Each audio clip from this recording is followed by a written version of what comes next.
In class माता का आंचल शिव पूजन सहाय द्वारा लिखित पाठ है। इसमें शिव पूजन सहाय ने अपने बचपन, अपने परिवार, अपने खेल, इन सारी चीज़ों के बारे में बताया है। किस तरह वो पिता के साथ अधिकतर समय अपना गुजारा करते थे, लेकिन अंत में उन्हें माँ के पास जाकर ही आनंद की अनुभूति होती थी। तो इसको शुरू करते हैं।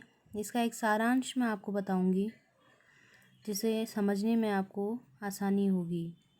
जहाँ लड़कों का संग तहाँ बाजे मृदंग, जहाँ बुढ़ों का संग तहाँ खर्चे का तंग। तो कहते हैं कि जहाँ लड़कों का संग, जहाँ लड़कों के साथ हम खेलते हैं, वहाँ खूब धूम धड़ाके होते हैं, मृदंग बजते हैं, ढोल नगाड़े बजते हैं। और जहाँ बुढ़े एक साथ मिलते हैं तो वो खर्चे की बात ही करते रहते हैं। हमारे पिता तड़के उठकर निपट नहाकर पूजा करने बैठ जाते थे। उनके पिता तड़के मतलब बहुत सुबह सुबह उठ करके नहा धो करके पूजा के लिए बैठ जाते थे। हम बचपन से ही उनके अंग लग गए थे। कहने का मतलब यह है कि वो छोटे से थे तो अपने पिता के साथ ही सोया करते थे।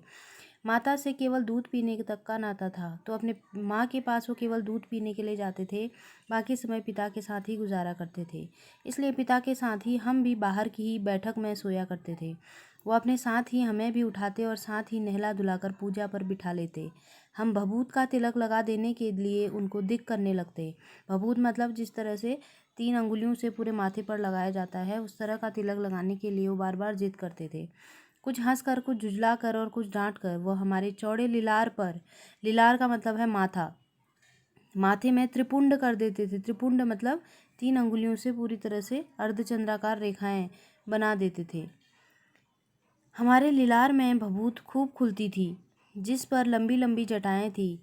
तो उनके सिर पर क्या थी? लंबी लंबी जटाएं थी। और भभूत, तिरछा भभूत 3 अंगुलियों से अगर पूरे माथे पर तिरछा भभूत अर्धचंद्राकार लगा दिया जाता था तो वो एकदम बम भोला लगते थे, अर्थात शिव के समान लगते थे। पिताजी हमें बड़े प्यार से भोलानाथ कहकर पुकारते थे, पर असल में हमारा नाम था तारकेश्वर नाथ। तो उनका वास्तविक नाम क्या था? जो रखा गया नाम था वो था तारकेश्वर नाथ, और पिता बहुत प्यार से उन्हें भोलानाथ कहते थे। हम भी उनको बाबूजी कहकर पुकारा करते और माता को मैया। जब बाबूजी रामायण का पाठ करते तब हम उनकी बगल में बैठे बैठे आईने में अपना मुंह निहारा करते थे। जब वो हमारी ओर देखते तब हम कुछ लजा कर और मुस्कुरा कर आईना नीचे रख देते थे, वह भी मुस्कुरा पड़ते थे। पूजा पाठ कर चुकने के बाद वह राम राम लिखने लगते। तो पूजा पाठ करते थे, उसके बाद वो राम का नाम लिखने, एक कागज़ में राम का नाम लिख लेते थे अपनी एक रामनामा बही पर, अर्थात एक राम के नाम की बही मतलब पुस्तक पर। उन्हें 1000 राम नाम लिखकर वह उसे पाठ करने की पोथी के साथ बांध कर रख देते थे। फिर 500 बार कागज़ के छोटे छोटे टुकड़ों पर राम नाम लिखकर आटे की गोलियों में लपेटते और उन गोलियों को लेकर गंगा जी की ओर चल पड़ते थे। उस समय भी हम उनके कंधे पर विराजमान रहते थे। जब वह गंगा में एक एक आटे की गोलियां फेंक कर मछलियों को खिलाने लगते, तब भी हम उनके कंधे पर ही बैठे बैठे बैठे हंसा करते थे। तो क्या करते थे? वो कागज़ के टुकड़ों पर राम का नाम लिख करके उसे लपेट लेते थे। किसके अंदर डालते? आटे की गोलियों के अंदर डाल देते थे और उनको जाकर गंगा में मछलियों को खिलाते थे उस आटे को। जब वह मछलियों को चारा देकर घर की ओर लौटने लगते, तब बीच रास्ते में झुके हुए पेड़ों की डालों पर हमें बिठाकर झूला झुलाते थे। कभी कभी बाबूजी हमसे कुश्ती भी लड़ते थे। वह शिथिल होकर, वो बिल्कुल शिथिल मतलब बिना किसी हरकत के लेट जाते थे और हमारे बल को बढ़ा देते, अर्थात हमें मारने के लिए कहते थे। और यह उतान पड़ जाते थे, और उतान मतलब सीधे की पीठ के बल लेट जाना। हम उनकी छाती पर चढ़ जाते थे।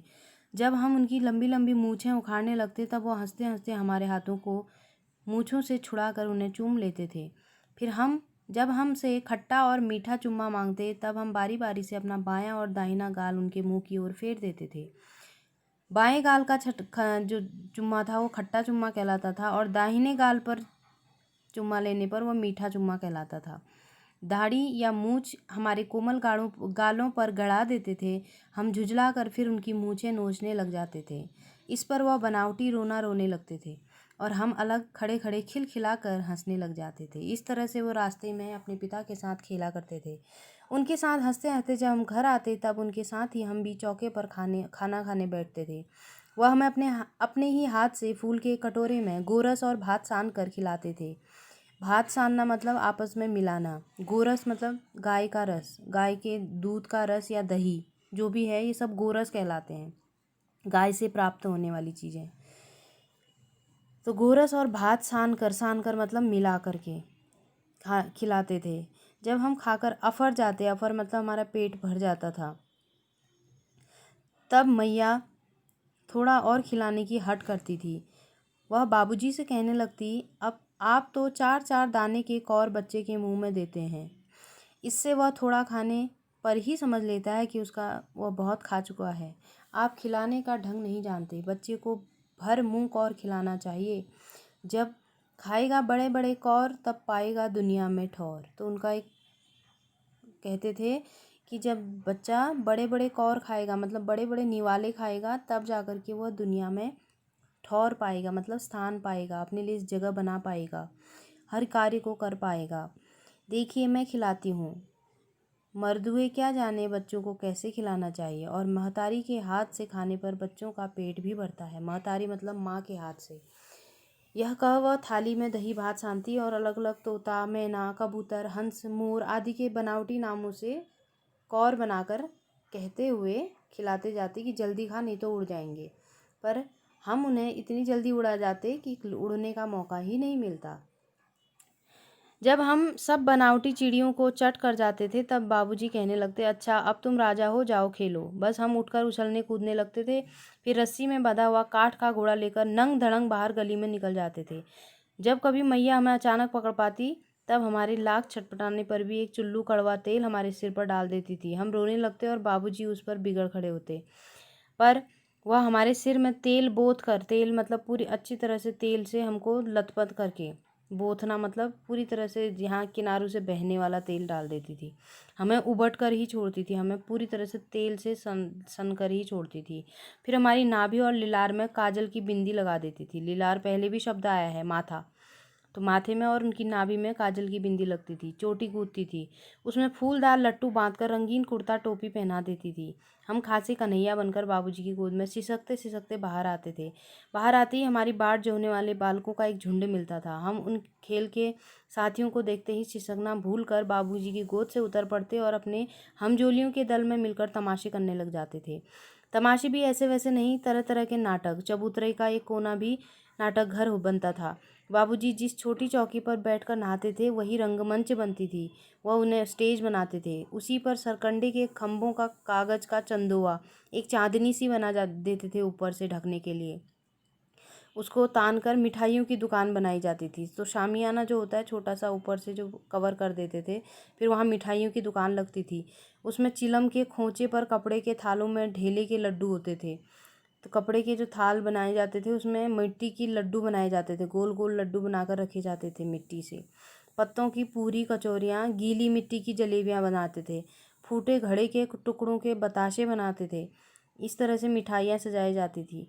ठीकरों के बटखरे मतलब टूटे हुए बर्तनों के टुकड़े, और जस्ते के छोटे छोटे टुकड़ों के पैसे बनते थे। जस्ते मतलब जो ये बर्तन होते हैं, स्टील जैसे बर्तन, जो सिल्वर जैसे बर्तन होते हैं, उन बर्तन के छोटे छोटे टुकड़ों के पैसे बनते थे। हम ही लोग खरीदार और हम ही लोग दुकानदार। बाबूजी भी 2-4 गोरखपुरिये पैसे खरीद लेते थे, तो बाबूजी भी बीच में आकर के हमारे साथ खेलने लगते थे और हमसे पैसे मांगते थे। थोड़ी देर में मिठाई की दुकान बढ़ाकर हम लोग घरौंदे बनाते थे। धूल की मेड़ दीवार बनती और तिनकों का छप्पर बनता था।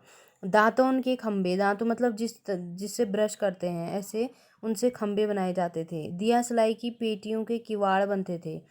दिया सलाई मतलब माचिस की डिबिया, उसकी जो पेटियाँ होती हैं उनको फाड़ करके उसके दरवाजे बनते थे। घड़े के मोहने की चूल्हा चक्की बनती थी। घड़े का जो ऊपरी हिस्सा होता है गोल, उससे चूल्हा चक्की बनाते थे। दिए की कढ़ाई बनाई जाती थी। दिए से कढ़ाई बनाई जाती थी उसमें खाना बनाने के लिए। और बाबूजी की पूजा वाली आचमनी कलची बनती थी। तो पूजा में एक आचमन होता है, अर्थात जिससे पानी लेकर के आचमन किया जाता है। आप अपने घरों में मंदिरों में रखे होंगे, उनको देख लीजिए। तो आचमन से कलची बनती थी, अर्थात वो डाड़ू का काम करती थी। पानी के घी, धूल के पिसान, पिसान मतलब आटा, और बालू की चीनी से हम लोग ज्योनार तैयार करते थे। ज्योनार का मतलब होता है दावत तैयार करना, भोजन बनाना। हम ही लोग ज्योनार करते थे और हम ही लोगों की ज्योनार बैठती थी, तो हम ही लोग पकाते थे और हम ही लोग खाने में लाइन से खाने के लिए भी बैठते थे। जब पंगत बैठ जाती थी तब बाबूजी भी धीरे से आकर अंत में, पाँत के अंत में, मतलब लाइन के अंत में जीमने के लिए, मतलब खाने के लिए, भोजन करने के लिए बैठ जाते थे। उनको बैठते देखकर हम लोग हंसकर अपना घरौंदा बिगाड़ करके वहाँ से चले जाते थे। उसके बाद बाबूजी कहते थे कि फिर कब भोज होगा भोलानाथ। कभी कभी हम लोग बारात का भी जुलूस निकालते थे। कनस्तर का तंबूरा बजता, अमोले को घिसकर शहनाई बजाई जाती, टूटी चूहेदानी की पालकी बनती थी। हम समधी बनकर बकरे पर चढ़ लेते और चबूतरे के कोने से चलकर बारात दूसरे कोने में जाकर दरवाजे लगती थी। वहाँ काठ की पटरियों से घिरे, गोबर से लिपे, आम और केले की टहनियों से सजाए हुए छोटे आंगन में कुल्हिए का कलसा रखा जाता था। कुल्हिए का कलसा मतलब कुल्हिए से जो केतली का जैसा आकार का होता है, उस तरह का केतली के समान का एक कलश रखा जाता था। वहीं पहुंचकर बारात फिर लौट आती थी। लौटने के समय खटोली पर लाल ओहार डालकर उसमें दुल्हन को चढ़ा लिया जाता था। खटोली मतलब एक छोटी सी खाट, छोटी सी खाट आसन के लिए भी, बैठने के लिए भी बनाई जा, मतलब यूज में लाई जाती है, प्रयोग में लाई जाती है। उसमें दुल्हन को चढ़ा लिया जाता था। लौट आने पर बाबूजी ज्यों ही ओहार उघारन दुल्हन का मुख निहारने लगते, त्यों ही हम लोग हंसकर भाग जाते थे। तो जैसे ही वापस लौटते तो बाबूजी आ जाते और दुल्हन का घूंघट उठाकर देखने लग जाते थे और सब लोग वहाँ से भाग जाते थे। थोड़ी देर बाद फिर लड़कों की मंडली जुट जाती थी। इकट्ठा होते ही राई जमती की खेती की जाए, बस चबूतरे के छोर पर घिरनी गड़ जाती थी और उसके नीचे की गली कुआं बन जाती थी। मूंज की बटी हुई पतली, मूंज एक घास का नाम है, घास की बटी हुई पतली रस्सी में एक चुक्कड़ बांध गराड़ी पर चढ़ाकर लटका दिया जाता था। तो पानी का एक बर्तन, चुक्कड़ मतलब पानी का एक बर्तन लटका दिया जाता था और दो लड़के बैल बनकर मोट खींचने लग जाते थे। तो ये वो एक बनाते थे, कुएं के समान एक बनाते थे जिसमें पानी निकालने वाला भी बनाया जाता था। चबूतरा खेत बन जाता था। कंकड़ बीज और ठेंगा हल जुआठा बन जाते थे।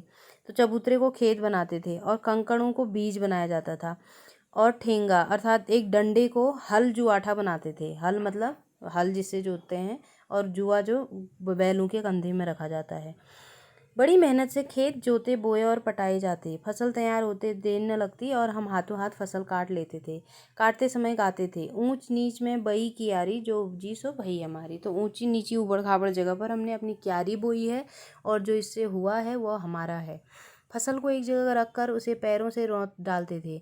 कसोरे का सूप बनाकर, मिट्टी का कटोरा, तो मिट्टी के कटोरे में सूप बनाकर ओसाते, ओसाते मतलब साफ करते थे और मिट्टी के दिए के तराजू पर तौलकर राशि तैयार कर देते थे। मिट्टी के दिए के तराजू बनाए जाते थे और उसमें अनाज को तोला जाता था। इसी बीच बाबूजी आकर पूछ बैठते, इस साल खेती कैसी रही भोलानाथ। बस फिर क्या, हम लोग ज्यों का त्यों खलिहान छोड़कर हंसते हुए भाग जाते थे। कैसी मौज की खेती थी। ऐसे ऐसे नाटक हम लोग बराबर खेला करते थे। बटोही भी कुछ देर ठिठक कर हम लोगों के तमाशे देख लेते थे।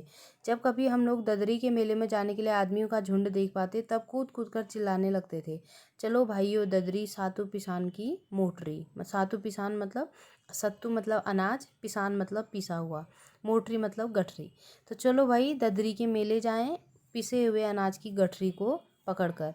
अगर किसी दूल्हे के आगे आगे जाती हुई ओहारदार पालकी देख लेते थे, ओहार मतलब ढकी हुई पालकी देख लेते थे, तब खूब जोर से चिल्लाने लगते थे, रहरी में रहरी पुरान रहरी, डोला के कन्या हमार महरी। मतलब कि अरहर के दाने के अंदर क्या होता है, अरहर होता है, अर्थात चमकीला सा एक अरहर होता है। वैसे ही डोला के कन्या मतलब इस डोले, इस पालकी के गोद में कौन बैठी है, हमार महरी मतलब हमारी दुल्हन स्त्री बैठी हुई है। इस पर एक बार बूढ़े वर ने हम लोगों को बड़ी दूर तक खदेड़ कर ढेलों से मारा था। उस खसूट खबीस की सूरत आज तक हमें याद है। न जाने किस ससुर ने वैसा जमाई ढूंढ निकाला था। वैसा घोड़ मुहा आदमी हमने कभी नहीं देखा। आम की फसल में कभी कभी खूब आंधी आ। तो इस तरह से एक बार वो ऐसे गाने गा रहे थे, तो वो जो दूल्हा था वो थोड़ा बूढ़ा था, उसने इन लोगों को बहुत दूर तक भगाया था। तो आम की फसल कभी कभी खूब आंधी आती है। तो आम की फसल जब आती है, जब आम में मंजरी लगने लग जाती है वसंत ऋतु के दौरान, तो उन दिनों आंधी तूफान खूब चलता है। तो तब कहते हैं कि आंधी के कुछ दूर निकल जाने पर हम लोग बाग की ओर दौड़ पड़ते थे। वहाँ फिर वो छोटे छोटे आम की मंजरियों से छोटे छोटे आम के दाने, गोपी आम उसे कहा है उन्होंने, तो छोटे छोटे आम ढूंढ करके ये लोग चबाते थे, खट्टे खट्टे होते थे। तो एक दिन की बात है, आंधी आई और पड़ गई।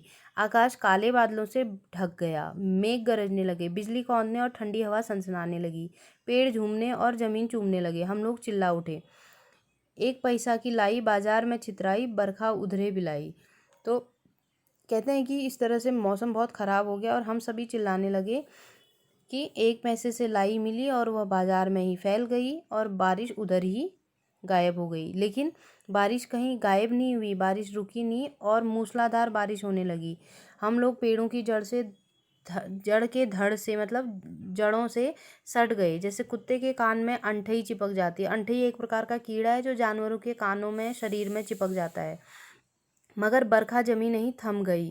बरखा बंद होते ही बाग में बहुत से बिच्छू नजर आए। हम लोग डरकर वहां से भाग गए। हम लोगों में बैजू बड़ा ढीठ था। बैजू एक लड़के का नाम है। संयोग की बात, बीच में मूसन तिवारी मिल गए। मूसन तिवारी एक व्यक्ति का नाम है। बेचारे बूढ़े आदमी को सूझता कम था। बैजू उनको चिढ़ाकर बोलता है, बुढ़वा बेईमान मांगे करेला का चोखा। तो कहते हैं कि बुढ़ा बहुत बेईमान है, खुद तो बेईमान है और दूसरों से बहुत चोखा मांगता है, मतलब हर चीज़ शुद्ध मांगता है, प्योर मांगता है। हम लोगों ने भी बैजू के सुर में सुर मिलाकर यही चिल्लाना शुरू कर दिया। मूसन तिवारी से ने हमें बेतहाशा खदेड़ा। हम लोग तो बस अपने अपने घर की ओर आंधी हो चले। जब हम लोग न मिल सके तब तिवारी जी ने सीधे पाठशाला में चले गए और वहाँ जाकर हमारी कंप्लेन कर दी। वहाँ से हमको और बैजू को पकड़ लाने के लिए 4 लड़के गिरफ्तारी वारंट लेकर छूटे। इधर ज्यों ही हम लोग घर पहुँचे त्यों ही गुरुजी के सिपाही हम लोगों पर टूट पड़े। बैजू तो 9-2-11 हो गया, हम पकड़े गए। फिर तो गुरुजी ने हमारी खूब खबर ली।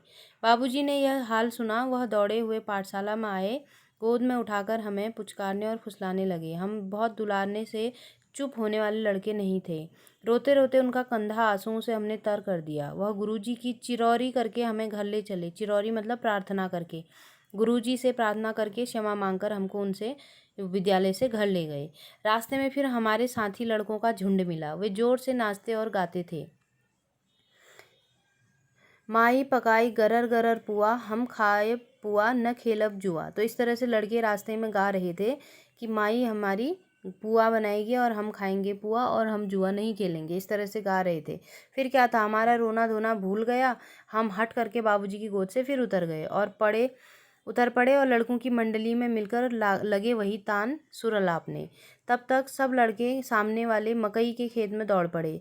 उसमें चिड़ियों का झुंड चल रहा था। वे दौड़ दौड़ कर उन्हें पकड़ने लगे, पर एक भी हाथ ना आई। हम खेत से अलग ही खड़े होकर गा रहे थे, राम जी की चिड़ई राम जी का खेत, खा लो चिड़ई भर भर पेट। तो राम जी की ही चिड़िया बनी है, राम जी ने ही यह खेत बनाया है, इसलिए हे चिड़िया तुम पूरा पेट भर के खा लो। हमसे कुछ दूर बाबूजी और हमारे गांव के कई आदमी खड़े होकर तमाशा देख रहे थे और यही कहकर हंसते थे कि चिड़िया की जान जाए लड़कों का खिलौना। सचमुच लड़के और बंदर पराई पीर नहीं समझते हैं। तो सचमुच छोटे छोटे लड़के जो हैं वो और बंदर एक जैसे होते हैं, शैतान, वो दूसरों का दुख नहीं समझते हैं। एक टीले पर जाकर हम लोग चूहों के बिल में पानी उलीचने लगे।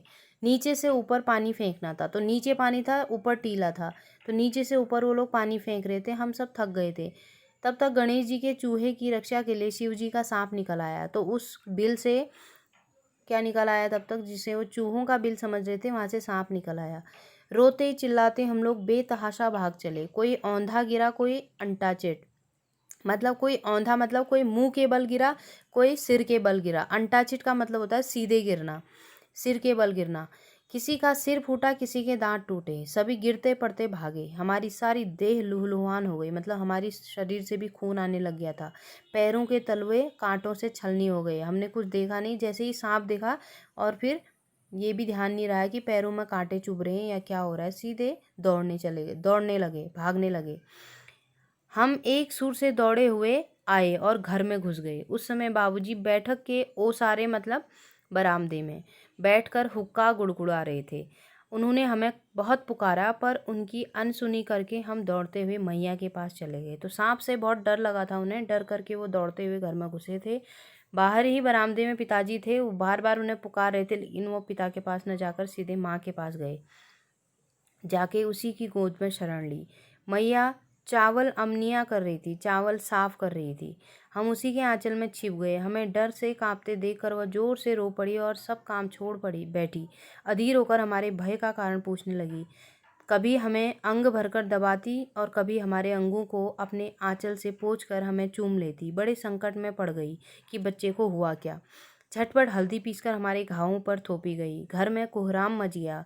हम केवल धीमे सुर से सा स सा, तो सांप भी नहीं कह पा रहे थे, धीरे धीरे से क्या कह रहे थे, सा सा सा कह पा रहे थे, कहते हुए मैया के आंचल में लुके चले जाते थे, मतलब छिपे हुए चले जाते थे। सारा शरीर थर थर काँप रहा था, रोंगटे खड़े हो गए थे। हम आंखें खोलना चाहते थे पर वे खुलती न थी। हमारे कांपते हुए होठों को मैया बार बार निहार कर रोती और बड़े लाड़ से हमें गले लगा लेती थी। इसी समय बाबूजी दौड़ आए। आकर झट हमें मैया की गोद से अपनी गोद में लेने लगे, पर हमने मैया के आंचल की प्रेम और शांति के चंदोए की छाया न छोड़ी। चंदोया मतलब जो एक आवरण था, आंचल का जो आवरण था, ऊपर से आंचल से वो ढके हुए थे, तो उसकी छाया उन्होंने छोड़नी नहीं चाहिए। वो पिता के पास नहीं गए, उस समय डरे हुए थे, इसलिए उन्हें परम शांति कहाँ मिली, माँ की गोद में ही मिली। तो ये इसका सारांश है, इसको आप ध्यान से देख लीजिएगा।